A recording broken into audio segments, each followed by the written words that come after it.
Di sebuah desa kecil di pinggir hutan purba, hiduplah seorang gadis muda bernama Nara. Rambutnya panjang bergelombang, matanya bersinar seperti embun pagi, dan hatinya dipenuhi rasa ingin tahu yang tak terbendung. Setiap pagi, Nara berjalan ke tepi hutan membawa keranjang rotan.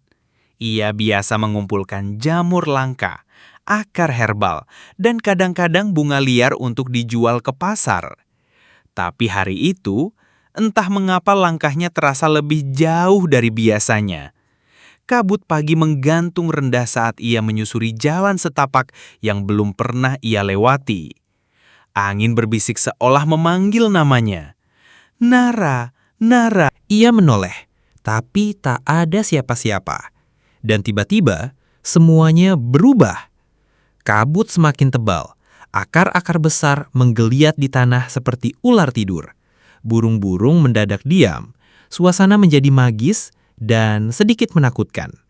Nara menyadari bahwa ia tersesat, namun alih-alih panik, ia terdorong oleh rasa penasaran. Ia melangkah lebih dalam hingga menemukan sebuah gua tersembunyi di balik pohon beringin raksasa.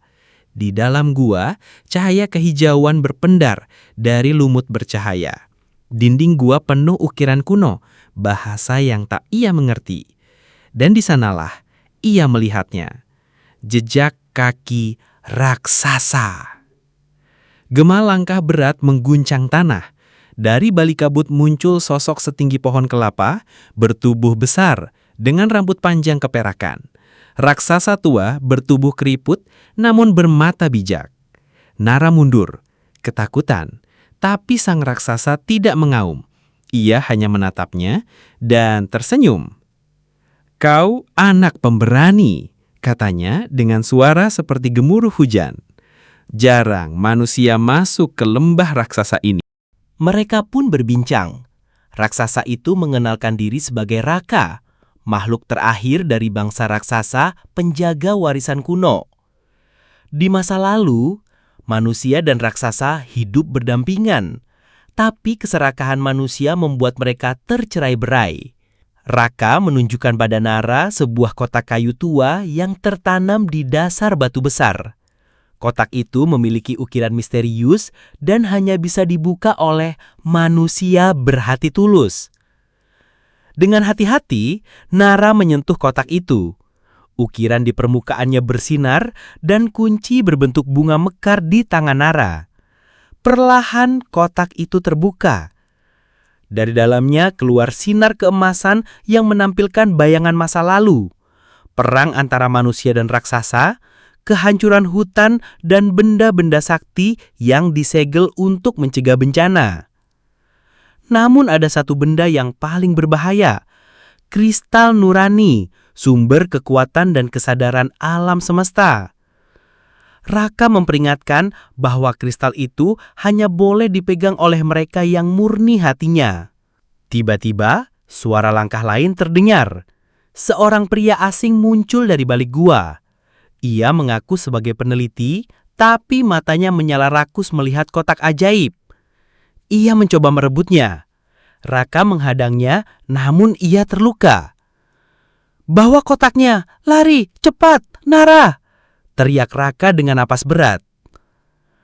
Nara berlari menembus hutan dengan kotak di pelukannya. Akar-akar pohon membantu, seolah hutan hidup ingin melindunginya. Tapi Kiran mengejar. Di tepi jurang, Nara berhadapan dengan Kiran. Ia bisa memilih, menyerahkan kotak dan menyelamatkan diri, atau menghancurkannya agar tidak jatuh ke tangan yang salah. Dan dengan air mata di mata, ia melempar kotak itu ke jurang. Ledakan cahaya membelah langit, semua terdiam. Nara terbangun di dekat pohon beringin tempat ia memulai. Tak ada jejak gua, raksasa, atau kotak ajaib. Semuanya seperti mimpi.